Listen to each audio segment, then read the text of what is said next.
Camera ready? Okay. Good afternoon, and welcome to The Right Way to Do Wrong. So in 1906, Harry Houdini wrote this book, The Right Way to Do Wrong, and in this book, he divulged many of the con games and the secrets of criminals during that time frame. What he was trying to show people was that the cons that people believed to be very complex and difficult to run were actually very simple for the common man to do. So I'm going to take a page from his book and show you physical security secrets and show you how easy they are. These are things that are definitely used by criminals, but also by professional pen testers and red teamers as well. So people make the assumption that physical pen testing is, if you're not cloning a card or social engineering, then it's all about lockpicking. And that is like the furthest from the truth. When I do physical engagements, I hardly ever pick a lock.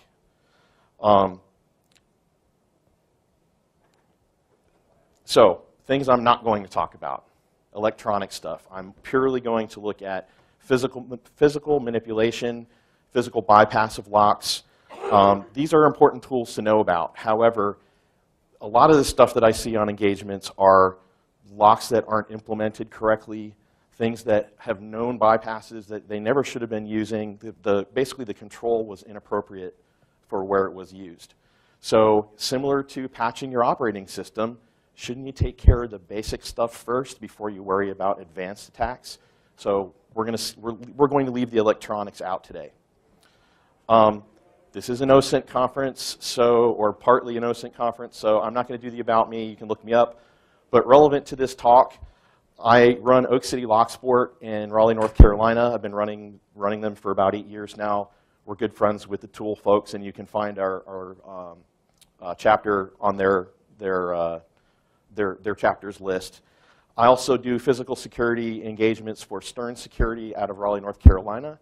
It's not my full-time job. I'm in application security, and since I got into picking, I thought this part was really interesting. It allows me to get an adrenaline rush, and anything I make from that ends up going into more tools and gadgets that I can play around with and more stuff for the club. So I will also nod to my imposter syndrome. I know I am probably not the most qualified person in the room on everything I'm going to show you today. Some of this is going to be, oh, well, yeah, that's basic 101 stuff. I use that all the time. I'm trying to give you a sense of everything that's out there. If you have something to add to my talk, please talk to me afterwards. So special thanks to some people. If you don't know who this is, his name is Deviant. He's the US president for Tool. Max Power, who's running the Village, and Howard Payne, all of whom I learned a lot from and kind of helped contribute to this talk. A lot of online videos from YouTube, so I'll give credit to Lockpicking Lawyer, Bosnian Bill, and Night Owl. Definitely learned a lot from all of their videos. And consider yourself warned. So yes, you're going to see some stuff that's really easy to do, and you're going to think, I can pull that off on the hotel. No, you're not authorized to pen test the hotel, your workplace, basically, or misuse security controls that you don't own. You can break things following some of these attacks, and just because it's non-destructive entry doesn't mean that it will completely be non-destructive or that local laws don't apply. And this is your last warning. You might want to get up and leave if you feel like you're going to get permanently scarred. You will see stuff in this talk that you're going to walk outside and start spotting things right away, and it's going to be pretty scary. This is going to be fast-paced, and I'm just going to go bam, bam, bam through lots of different things. All right, so let's start off with padlocks. I typically see these on secure document storage, like the recycle bins, filing cabinets that have an external security bar, or exterior gates to facilities like at the perimeter.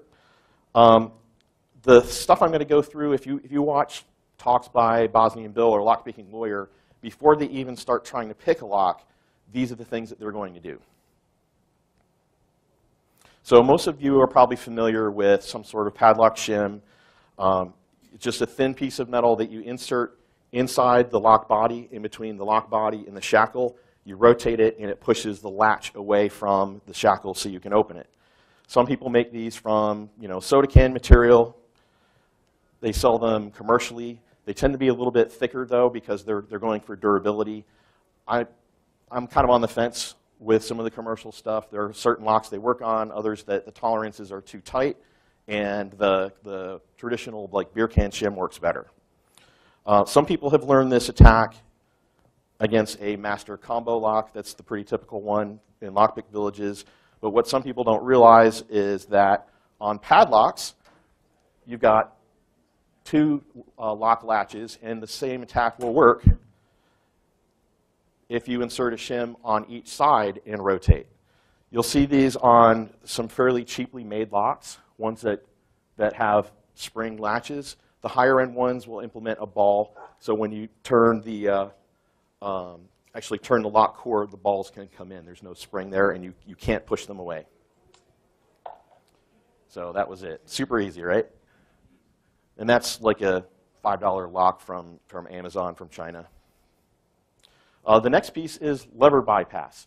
So Master actually has two latches, but some padlocks have just a single lever at the back of the keyway.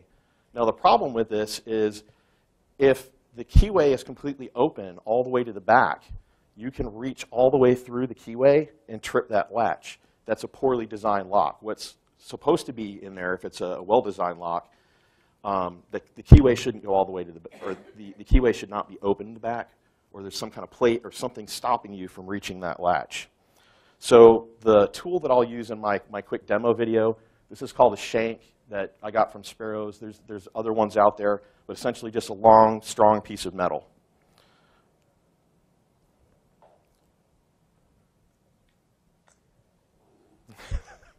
Simple as that. In the case of Master, I said there were two latches, so you can't do it with the single shank like that. They do sell this tool called a master switch. So you put one in, put the other in, rock them back and forth, and it trips both latches. But to be blunt, I don't even have one of these in my toolkit because I can typically just rake open a master lock faster than I can do that, so it's just not worth it. All right, who here has seen warded locks before with these little zigzaggy lines, right? I think they were really popular on like kids' bikes in the 80s and stuff like that. They're really cheap to manufacture, which is why they're cheap to pick up. These basically have pieces of metal on the inside of the padlock, and those pieces of metal line up with the notches in the key. So that is what allows the key to rotate if it has the right notches. If it doesn't have the right notches in the right place, you can't turn the key. What the key is doing is the very top of this key is hitting this little lever here. That lever is what is keeping the shackle in place. So if you can reach to the back of the lock and just move that lever, the shackle will pop right open. So this is a picture of Harry Houdini's warded picks. But nowadays, you can pick up some nice spring steel ones. And you'll see, basically, this is the key with just all the extraneous material cut off the sides. So this is how ridiculously easy these locks are to open. So there's my key.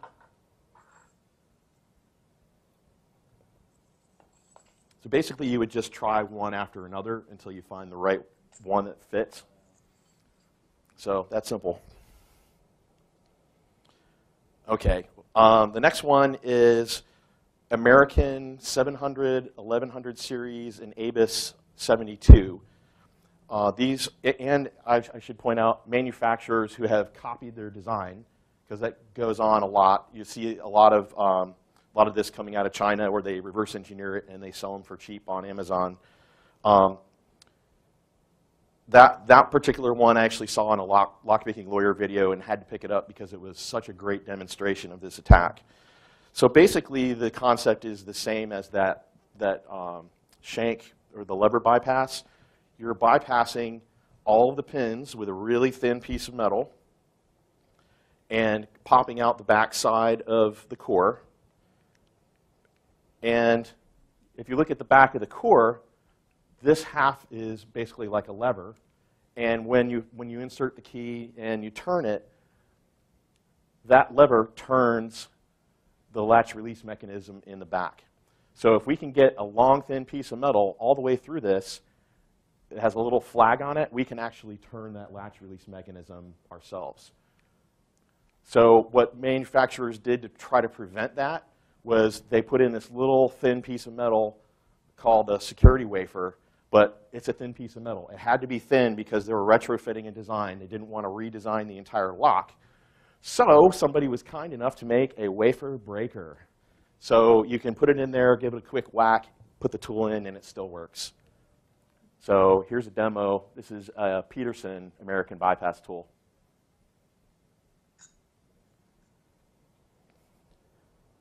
I should note that the American 1100 and the ABUS 72 series, they were actually, they're typically intended for what's called lockout tagout.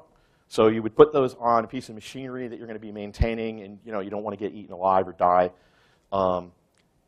So the point is not necessarily security, it's safety. So some people will knock them for this design flaw, but if you're using them for their intended purpose, I don't know that it really matters that much. The problem is just uninformed, consumers. So the next attack is comb picks or overlifting. So in this picture here, you can see that this tool called a comb pick has been used to push the key pins, the driver pins, and the springs all completely out of the core.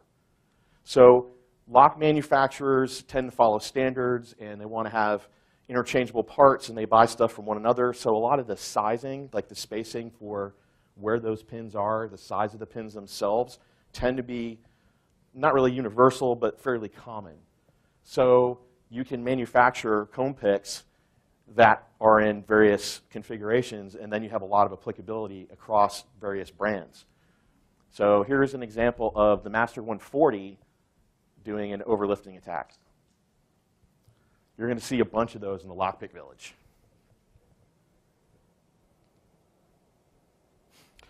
Sesame lock. So Max Power, who's across the way, actually did a pretty in-depth talk at the Hope conference, the last Hope conference, and I figured it'd be easier just to reuse his stuff so I don't have to do another video. So basically in this attack, we're going to take a hook pick over the top of one of these dials, and what we're looking for is this here. This is actually kind of riding like a seesaw inside the lock. These fingers ride on top of the flywheels, and the flywheels are connected to the combination dials. So as you're moving that, they kind of bump up and down, and then they'll drop into a spot on the flywheel where you've got the right combination, and this tang will come out of the middle of the two pawls.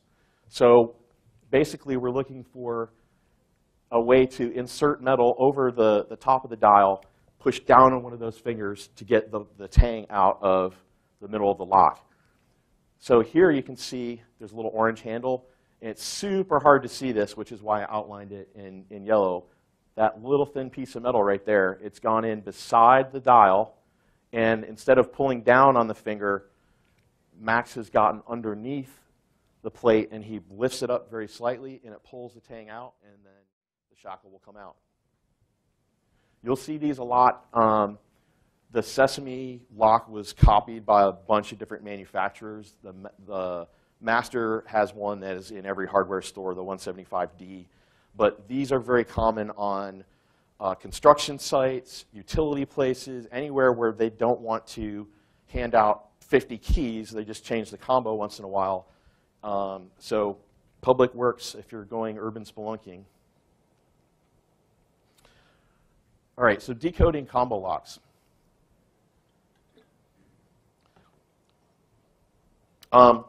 Basically, with a combo lock, you're turning the wheels to align the notches in the various wheels so that you can pull the shackle out, or in this case, it's actually like a comb that goes into the combo lock.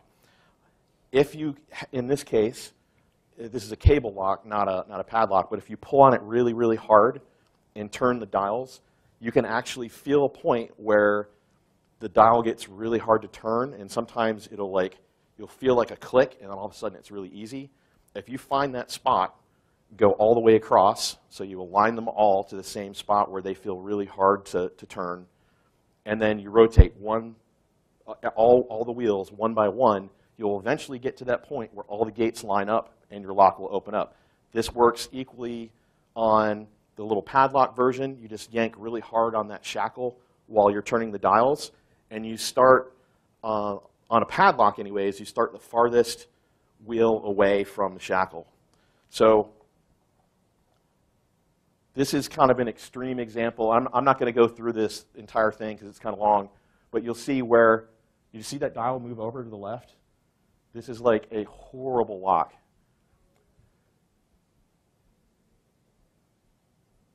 All right, I'm not going to do the whole thing. You get the picture, right? Okay. Jiggler or tryout keys are used on wafer locks. So you will see these in office furniture, amazingly enough, on key storage boxes that people put high security keys in and have this little garbage, low security lock. Essentially, the way that these work is these wafers are in here. The tang sticking out of them stops the lock from turning. When you insert the key, it moves the wafers up and down so they get out of the way, essentially, and then it allows the lock to turn. So a jiggler or tryout key is used like a combination of a lockpick rake and a tension wrench at the same time. So you put it in the lock, move it in and out really fast as you're putting a little bit of turning pressure, and voila, the plates line up and you can open it up. Unfortunately, this is how bad wafer locks are. So that's a little jiggler set I keep on my keychain of doom. Almost as easy as using the key, right? There are definitely higher security wafer locks that have tons of wafers packed really, really tightly, but this is what you're going to see if you're doing what I do and you're in a corporate environment and it's on file cabinets and desks and stuff like that. All right, doors. This is where a lot of people get really enthused. Padlocks can be a little boring. So many of us have broken into our own home, our parents' house, a friend's house, right, with the old credit card trick. And basically, the point to that is either push in on the latch or get behind the latch so you can push it in and then, bam, the door opens. That's called, another word for that is lloyding. So these types of tools are just better than a credit card that you're going to mash up. This side for pushing in, the hook part for getting in behind the latch and pulling out. This is a traveler's hook. And then they come in some other varieties like the hall pass that you can keep in your wallet. And actually, plastic sheeting works really well, too, because it can get around corners. So this attack actually shouldn't work. And here's why. So exterior doors typically have, and higher security doors, have something called a dead latch. And go home and check your doors, because I bet you every single one of you has one of these installed incorrectly. What is supposed to happen is the dead latch should be pushed in, which is a locking mechanism that forces the latch to stay in place. So when your door closes, this curved part hits the strike plate, everything gets depressed, and then it springs out into the hole. And that dead latch should be positioned right there, right on the edge of the strike plate here, and then lock out. So then you get something behind the latch, it's not actually going to open. So this is what happens when you don't ensure that dead latch is properly installed.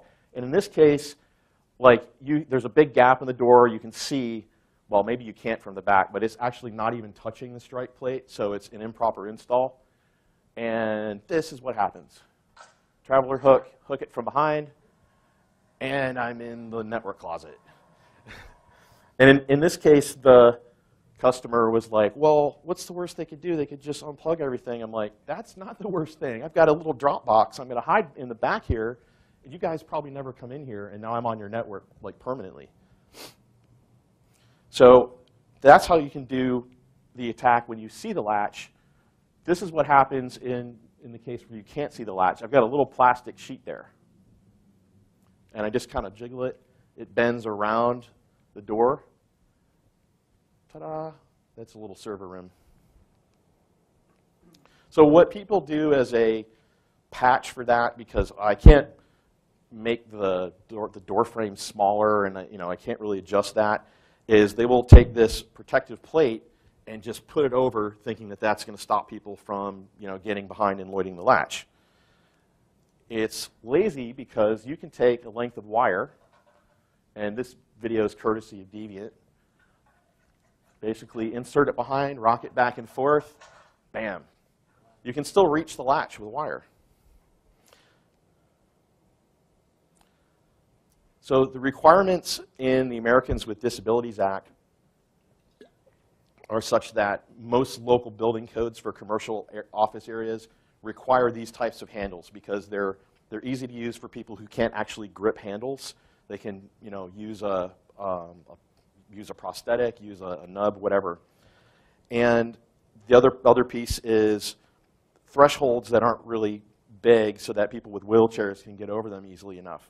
So this combination of factors means that you can take a tool such as this, which is called an under-door tool, reach underneath the door, cant it back, and actually snag the handle from the inside. But you pull down, and it basically opens the door like somebody is on the inside. Sold online for 29 bucks. Anybody can get it. So this is what it looks like. This is the inside view. It's kind of hard to see with it washed out. And then this is an outside view. So basically, you just put it under, cant it back, and you'll hear it hit the door, and you slide it over.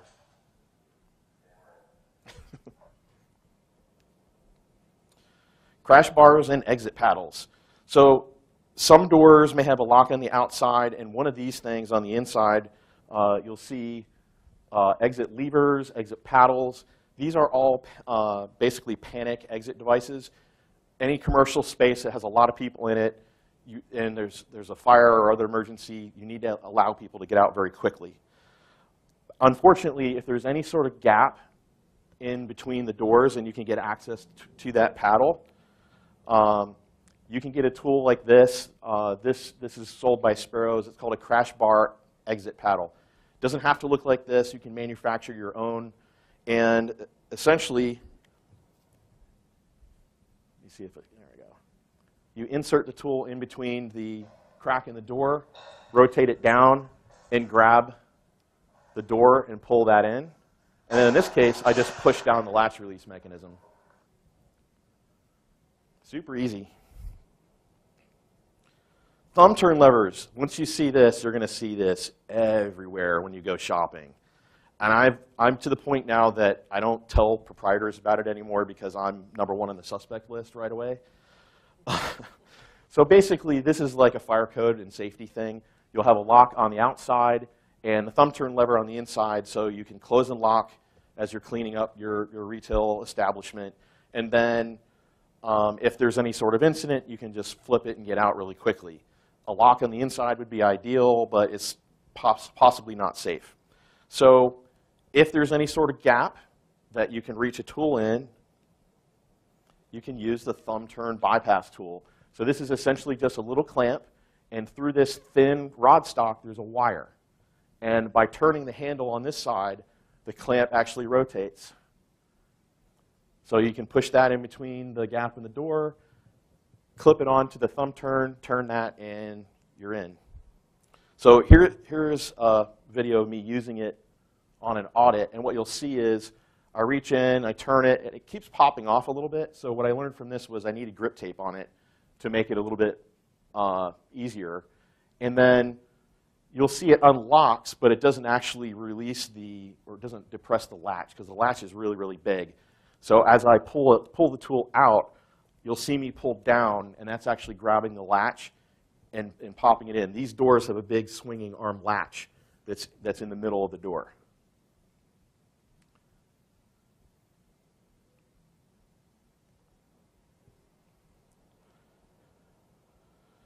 right, everybody's seen these, right? Request to exit sensors. And you've probably seen some videos. These got super popular for a while.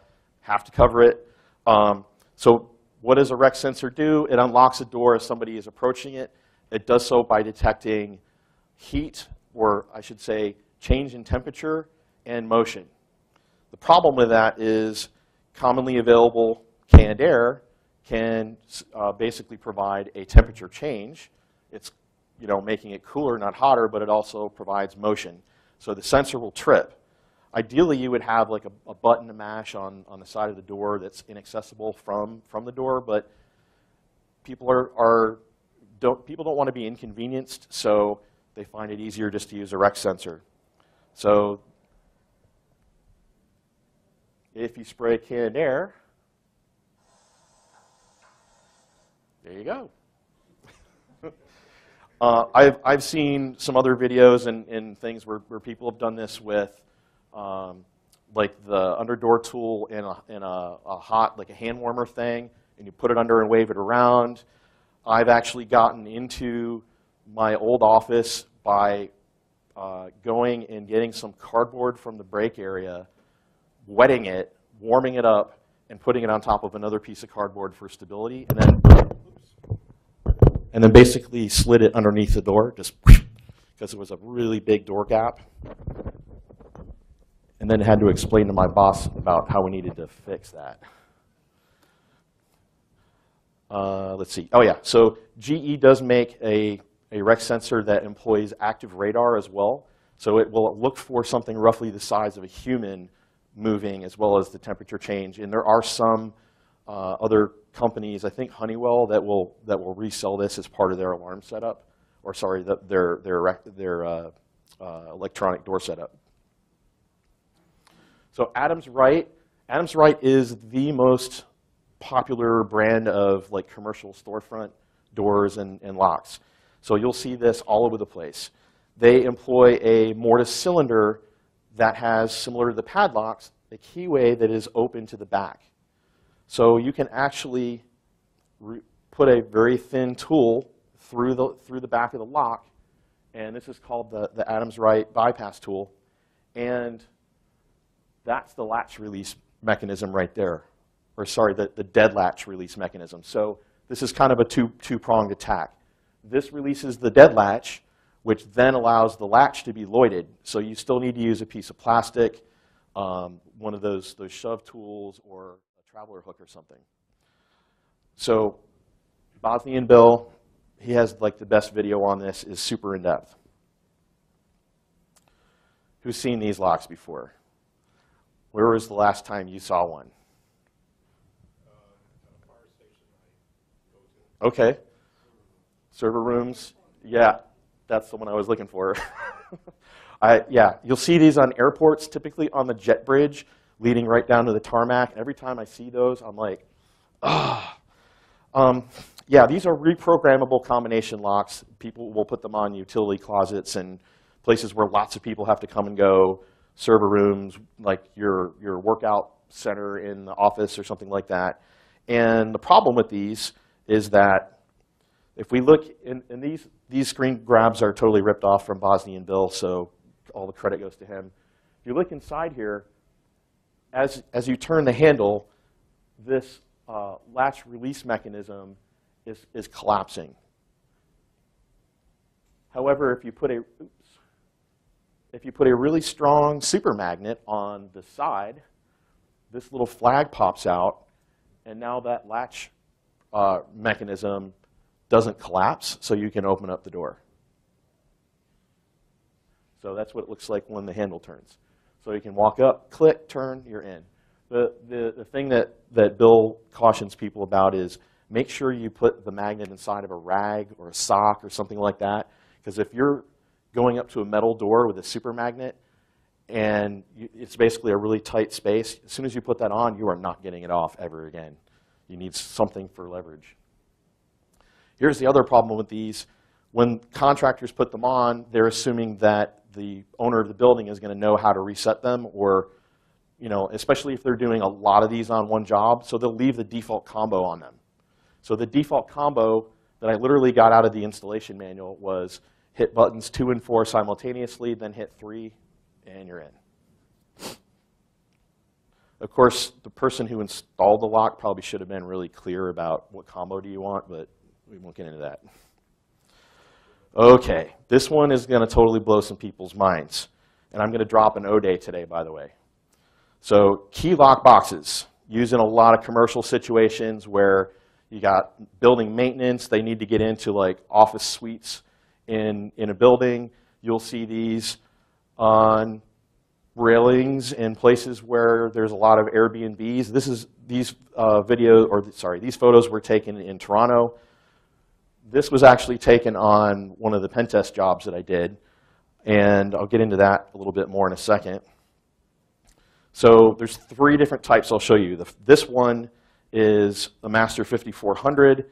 It's got several rolling wheels for the combination, and like a lot of combination locks, I showed the decode method earlier, but there's another method. If you insert a very thin shim stock, very thin metal, on the side of the wheel as you're rotating it, you can actually feel the shim pop into that little notch in each of those dials. And once you've got them all aligned, you rotate them a couple times, and the lock will open right up. Literally the weekend I sat down to film a video of me decoding one of these locks, I literally like set it up on the tripod and got the camera lined up, and then I got a notification on my phone that Deviant literally just posted this like 6-minute long video on decoding it, and it was like, all right, I'm just going to point people to him. So go to Deviant's YouTube channel, and he's got that on there. This one and the next one I'm going to show you, I actually brought today. They're in the village, and if you pay attention, when you go over there, you can decode them, and there's chocolate inside them. And we'll reload them as people get it open, but don't share the combo. All right, so and while I'm applying this to this Kitty lockbox, it will actually work on lots of other brands as well. So these push-button locks, if you push down on the latch release lever and then push very hard on the buttons, and I mean extremely hard, you will feel, see how that's moving? You will feel the latch release mechanism push back on your finger. So the ones that don't push back are not part of the combo. These boxes, you don't have to get the combination in the right order. It's literally just, they're like on-off switches. So all you have to do is find the numbers, punch them in, and there you go, it'll open up. So the one that I showed you that was open, I was kind of holding it, on that particular engagement, it was on the back of a building, and when I opened it up, it had 2 keys in it. One key was for the fire control room, and the one next to it was for the telco incoming prem. So in there were AT&T, Time Warner, I think Charter Cable, something like that. In any case, there was a laptop sitting there on a little cart plugged into the AT&T fiber switch. And I'm like, okay, that's technically out of scope, but to like just waggle the mouse a little bit, that's probably fine, right? So I waggle the mouse, and it's completely unlocked. And up comes the fiber management interface, logged in, ready to go. And I was just like, oh man, I could have, put in some sort of fiber man-in-the-middle appliance, but the other one was even better. I got into the fire control room, and on the wall was a little beige box. It was a key storage box.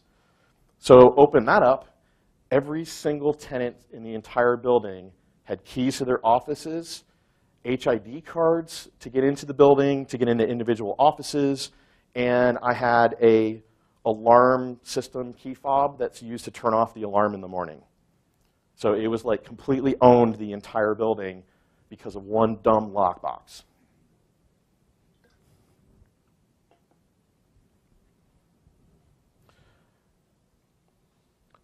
All right, so the next one here, this comes with anti-jamming.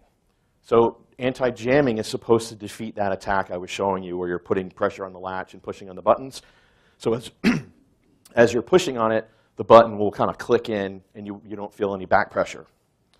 So David S., who didn't want his last name published, from Oak City Locksport figured this out because he is just amazing at decoding things. So this is the O'Day I'm dropping. This is a regular push-button lock like the Kitty. But guess what? If you put a tension wrench in this combination reset button, or combination clear button, it completely disables the anti-jamming mechanism. So now you follow the same technique that I showed you for the Kitty lockbox. Now the pressure that you feel back is very nuanced. It's not quite as hard.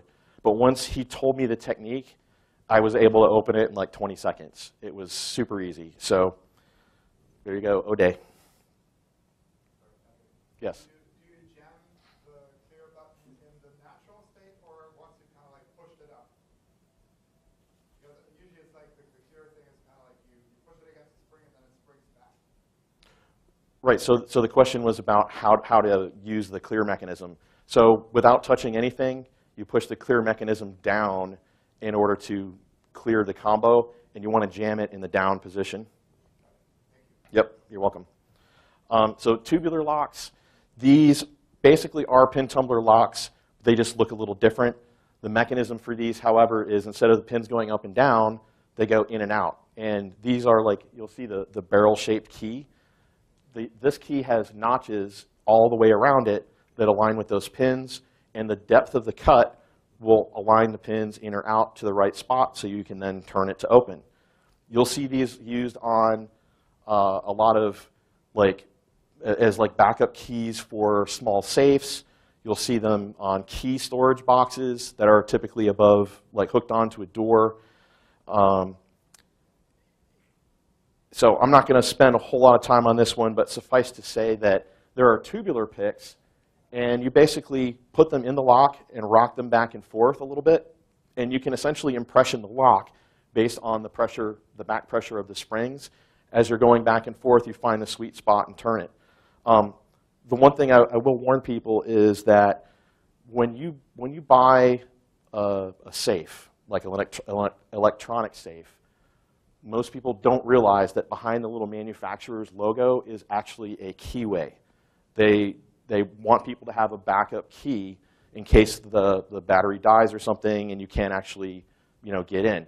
It's typically a tubular lock or it's one of those dumb wafer locks.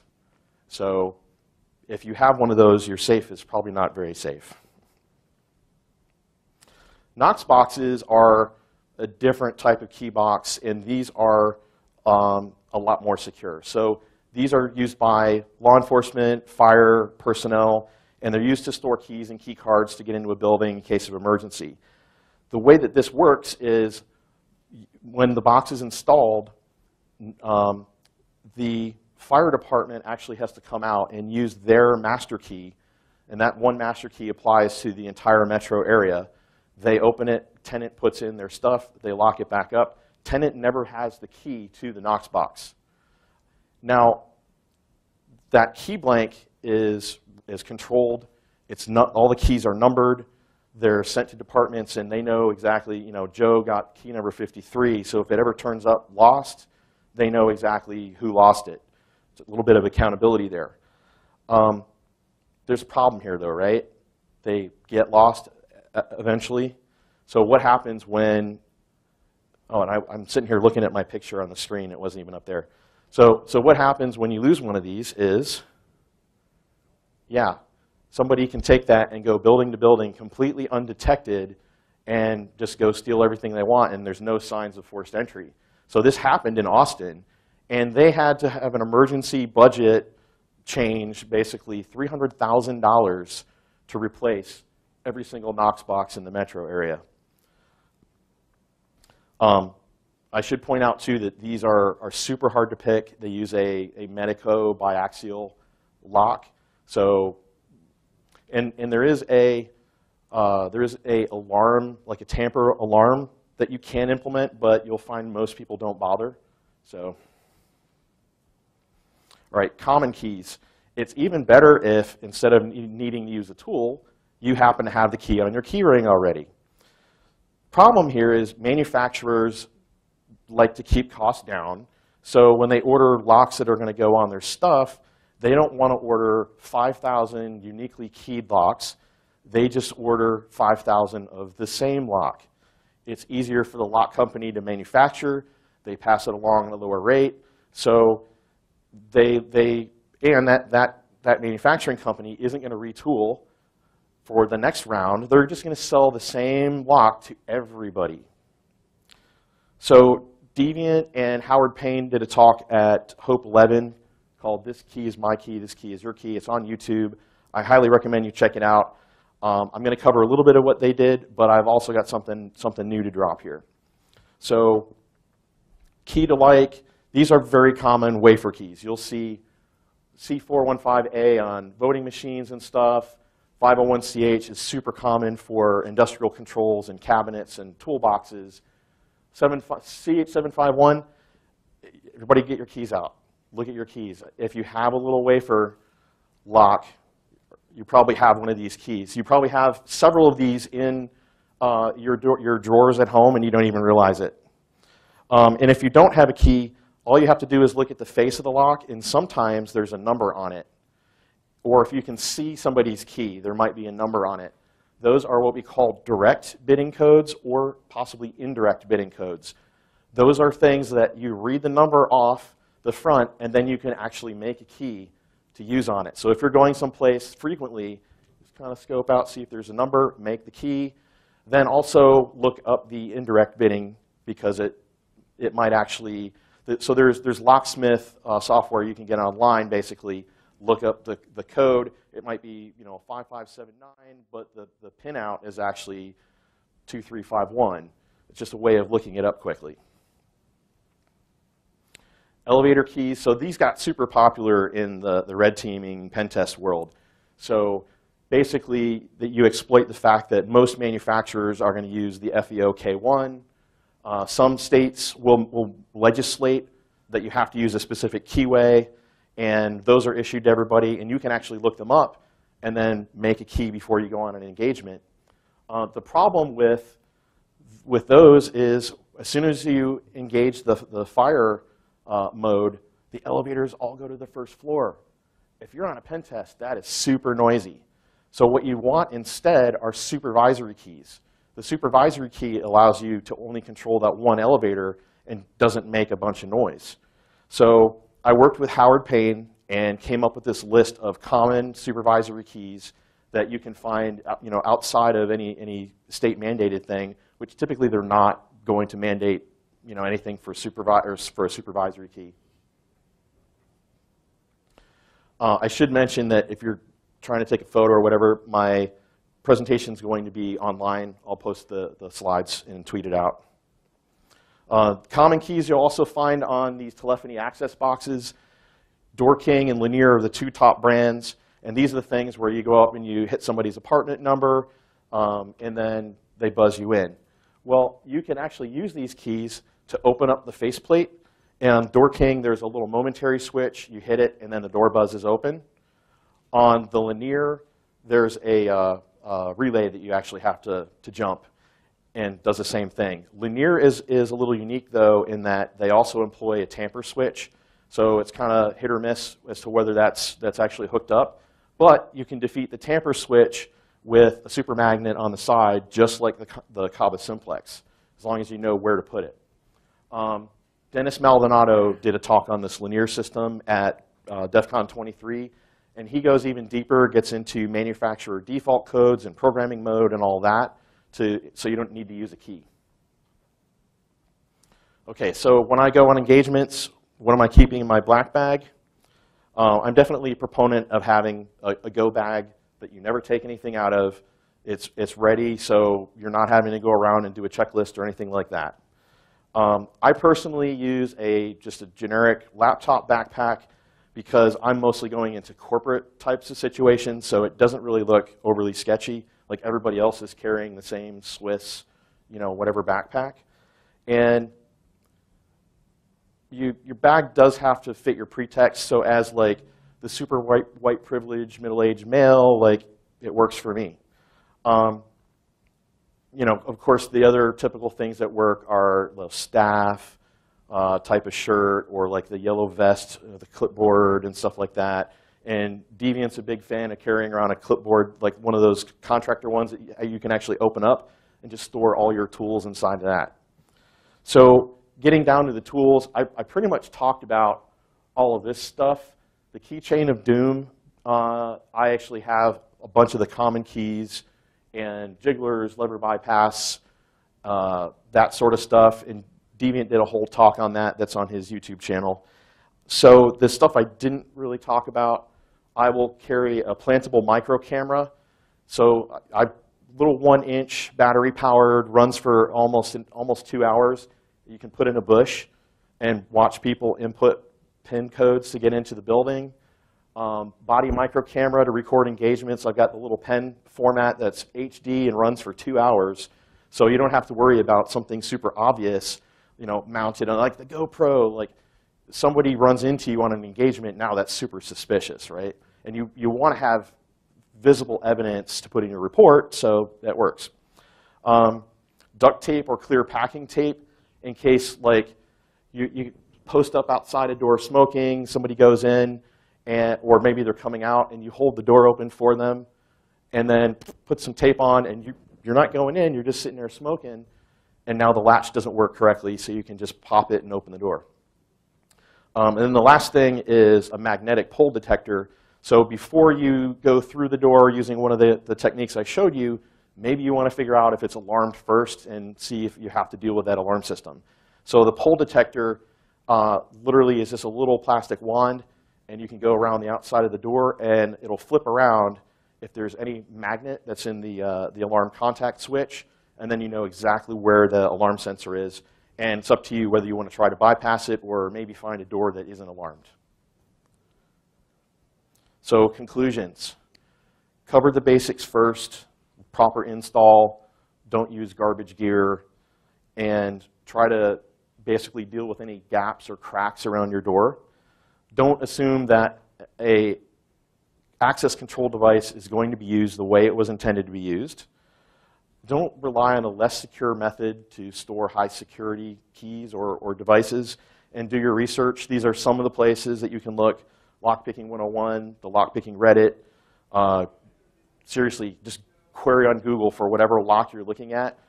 Bypass, picked, that sort of thing. Somebody probably did a write-up on it. So with that, thank you very much.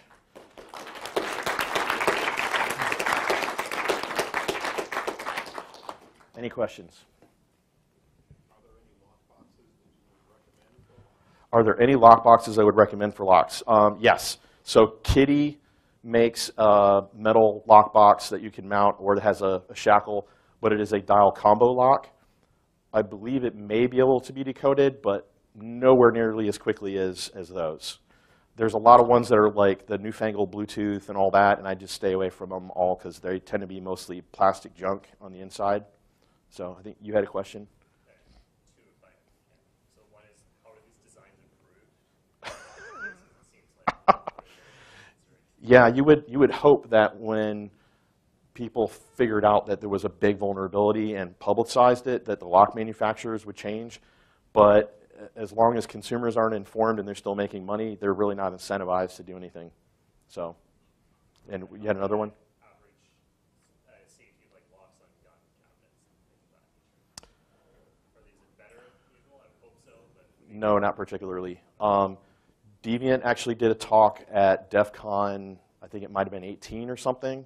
So if you Google Deviant gun safe, it'll come up pretty quick. I would check that one out. Yes, sir. Recently in Virginia, they have a law that says you can't have lockpicking. You heard? What's your opinion on that one? Yeah. So the comment or question was, Virginia has a law basically that says you're not allowed to have lockpicking gear. Yeah. So Virginia is most states are what we call intent states. So the state has to prove that you intended to commit a crime if they discover you with lockpicks. Virginia, they say if you have lockpicks, that is proof of intent. So you're walking down the street and somebody stops you. They have a reason to search you for weapons or whatever. They find them, like, okay, you're up to no good. In North Carolina, where I live, it's no big deal. However, if you are going around rattling doors around a darkened business at 3 in the morning, now suddenly the charges that went from a simple trespass is now, I want to say it's like a class 2 misdemeanor or something, because you now possess burglary tools. So, but if you go to tool, tool.us/laws.html, they actually have a map. And you click on the state, and it'll advance you to the laws for that state that apply to lockpicking tools. So basically, when you're going to go somewhere, look it up before you go. Tennessee is especially bad about possession of lockpicks. They're probably the worst in the U.S. But it's typically up to the police agency whether they really choose to enforce you on the street. So, yes? Do you carry the underdoor tool with you when you go on engagement? And how do you, it's quite big, so how do you decide? Yeah, so how do I carry the underdoor tool? The underdoor tool is very, very flexible. So I typically keep it stored, hooked onto my bag so it can be extended, but I actually insert it in the laptop compartment, basically give it a big hug and drop it in, and zip it up, and then it just springs out into the compartment. And yeah, it's pretty simple to hide. Yes, sir. Have you ever used that technique where you use a photo of a key and then make the key? Oh yeah, have I taken a photo of a key and made the key? I haven't. I'm not a very good impressioner, and in the field, I think the stress level of trying to do that would be hard. I mean, yeah, I guess if I'm doing a lot of recon and see the key, I can make it at home, but for me, it would be like, did I get it exactly right or not? So yeah, so I have not personally done that. So, yep, and I think, yes. So kind of knowing what you know about lockpicking, what kind of locks do you or would you put on your own house? Right, so the question was, knowing what I know about lockpicking, what would I put on my own house? Honestly, I don't stress about it too much, because if your intent is to prevent burglary, then a burglar is just going to kick in a door or break a window. So putting a really expensive lock on, if they decide they're going to take a hammer to it or kick in the door, it could damage the lock, and now you're out a much bigger price tag. I have a standard Schlage on my house.